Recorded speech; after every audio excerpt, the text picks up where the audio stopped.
आप अपलाइन के साथ में मिलकर के काम करें। अपलाइन अगर आपके साथ है तो आपको दमदारी रहेगी। एक छोटी सी बात मुझे याद आ रही है, एक बार एक व्यक्ति थे, उन्होंने अपने बच्चे को पढ़ाया लिखाया और पढ़ा लिखा करके एक दमदार व्यक्ति बना दिया और वो किसी बड़ी कंपनी के सीईओ बन गए। और सीईओ बनने के बाद में काफी टाइम के बाद में उनके जो पिताजी थे वो एजेड हो गए, बुजुर्ग हो गए और उससे मिलने के लिए गए। तो मिलने के लिए जब उसके ऑफिस में गए तो ऑफिस में काफी सारे लोग थे जो उनके नीचे काम कर रहे थे। तो अपने बेटे के कंधे पे हाथ रख करके बोले, जो पिताजी थे उन्होंने प्रश्न पूछा कि बेटा दुनिया का सबसे दमदार इंसान कौन है, ताकतवर इंसान कौन है? तो बेटे ने बोला मैं हूं। और ऐसे जवाब की उनको आशा नहीं थी कि ऐसे बोलेगा। उनको अच्छा नहीं लगा और हाथ हटा करके वो गेट से बाहर निकलने वाले थे। जैसे ही गेट से बाहर निकलने वाले थे तो उन्होंने मुड़ करके एक बार फिर पूछा कि बोला बेटा दुनिया का सबसे ताकतवर इंसान कौन है?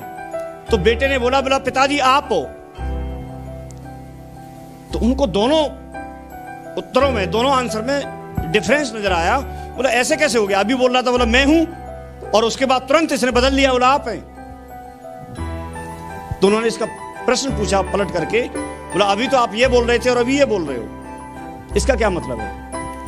तो उस बेटे ने जवाब दिया, बोला पिताजी पहले आपका हाथ मेरे कंधे पर रखा था और जब दुनिया के ताकतवर इंसान का अगर इस तरह के अगर आपका हाथ मेरे कंधे पर रखा है तो फिर तो ताकतवर मैं ही हूं। यस और नो? लेकिन जब हाथ हट गया तो यहां इस बिजनेस में अपलाइन का बहुत बड़ा रोल होता है। अगर आपके कंधे पे हाथ रखा है तो आप कुछ भी कर सकते हैं और अगर कंधे से हाथ हट गया तो आप कुछ नहीं कर सकते। इसलिए अपलाइन को महत्व दें। दुनिया में अगर सबसे बड़ा कोई शुभचिंतक है आपका तो वो आपका अपलाइन है।